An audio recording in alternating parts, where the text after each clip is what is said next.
Hello everyone, welcome back to my channel. तो यहाँ पे हम देखेंगे द हिंदू के शॉर्ट नोट में 4 जुलाई के क्या क्या हमें पढ़ना है। तो चलिए स्टार्ट करते हैं।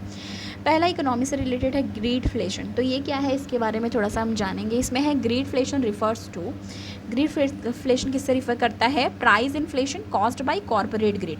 तो जो प्राइस इन्फ्लेशन देखने को मिलता है कॉर्पोरेट ग्रीड के कारण, किस चीज़ के लिए? हायर प्रॉफिट के लिए, corporate greed for higher profit. जो भी प्राइस इन्फ्लेशन देखने को मिलता है उसे ग्रीडफ्लेशन कहते हैं। तो ये टर्म पूछ सकता है प्रीलिम्स में, और कभी भी पूछ सकता है। वो लोग तो अब 2-2 साल पुरानी चीज़ें भी पूछ रहे हैं, तो आपको ये याद रहना चाहिए ग्रीडफ्लेशन क्या है। कि जब प्राइस इन्फ्लेशन देखने को मिलता है किसके द्वारा? जब कॉर्पोरेट ग्रीड, किस चीज़ के लिए कॉर्पोरेट ग्रीड होती है? हायर प्रॉफिट के लिए, उसके कारण जो प्राइस इन्फ्लेशन होता है उसे ग्रीडफ्लेशन कहते हैं।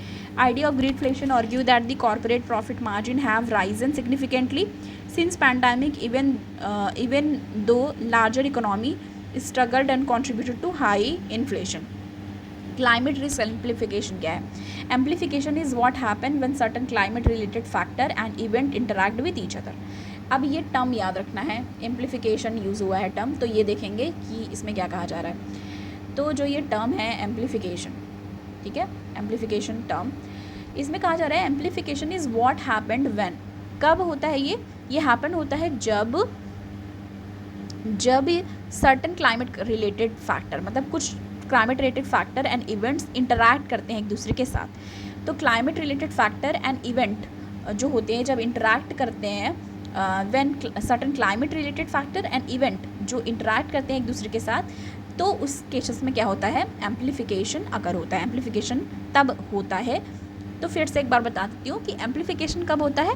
एम्प्लीफिकेशन तब होता है जब इज़ व्हाट हैपन, मतलब एम्प्लीफिकेशन इज़ व्हाट हैपन, मतलब कब होता है? व्हेन, एम्प्लीफिकेशन तब होता है जब सर्टन क्लाइमेट रिलेटेड फैक्टर, मतलब कुछ भी क्लाइमेट रिलेटेड फैक्टर है, वो क्या करता है? जब इंटरैक्ट करता है उस इवेंट से, एंड इवेंट जो इवेंट इंटरैक्ट करती है विद ईच अदर। देखो फिर से समझते हैं। Amplification is what happened when certain climate related factor and event interact with each other. Climate related factor और event, climate related कॉमन हो गया, फैक्टर और event.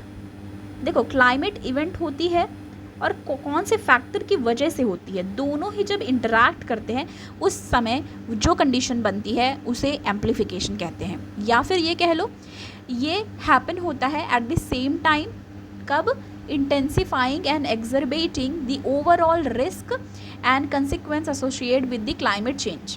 Example, warm and dry condition. जब warm and dry condition होता है, put Canada worst ever wildfire destruction.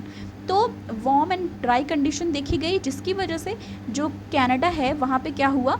Wild fire, worst ever wild fire और destruction भी देखा गया। तो ये एक्सट्रीम इवेंट्स भी देखे गए, जिसमें क्या हुआ? इवेंट भी देखे गए, साथ ही साथ ये इवेंट हुआ ना कि वाइल्ड फायर और डिस्ट्रक्शन हुआ, वो इवेंट हुआ, पर एक फैक्टर भी हुआ ना क्लाइमेट, जो ये क्लाइमेट रिलेटेड फैक्टर है और इवेंट जब दोनों एक साथ मिलती हैं तो वो एम्प्लीफिकेशन की कंडीशन वहाँ पे देखने को मिलती है।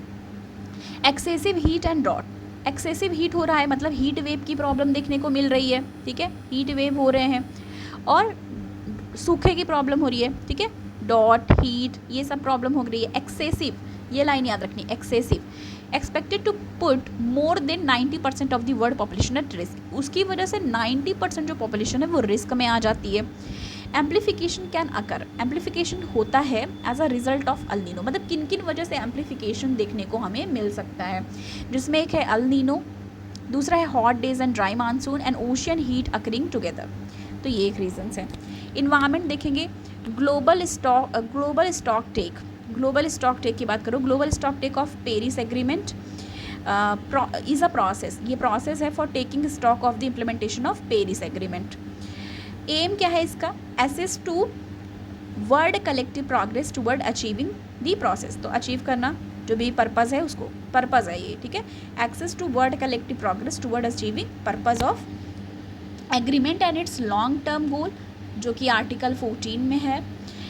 2015 मतलब under Paris agreement 2015 contains agreed to pursue effort to limit global temperature, मतलब क्या करते हैं? लिमिट हो जाए कंट्रीज़, मतलब under Paris agreement to 2015 countries agree to pursue effort, मतलब उन्होंने सोचा कि, मतलब उन्होंने ये अग्री किया कि वो एफर्ट करेंगे लिमिट करने के लिए ग्लोबल टेम्परेचर को, जो कि बढ़ेगा, मतलब global temperature rise to 1.5 degree Celsius, मतलब 1.5 डिग्री से बढ़ेगा तो उसको लिमिट करने की वो एफर्ट करेंगे, ऐसा पेरिस एग्रीमेंट में कंट्रीज़ ने अग्री किया था।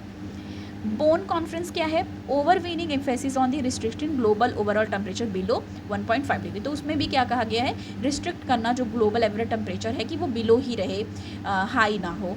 Compare to pre industrial level was restricted in the negotiation, parties to the Paris agreement introduce just transition pathway of COP27। अब इसमें क्या कहा जा रहा है, long term low emission development strategy लाई गई, कब? COP27 में। तो ये लाइन याद रखनी है कि COP27 था जब long term low emission development strategy लाई गई थी।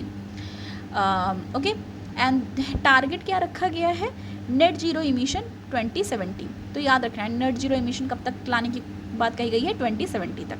तो ये थी हमको जो चीज़ें डिस्कस करनी थी अपने शॉर्ट नोट में, और एनालिसिस का हमने ऑलरेडी कर लिया है। तो बस आज के लिए इतना ही, मिलती हूँ मैं आपको नेक्स्ट वीडियो के साथ। Thank you for watching.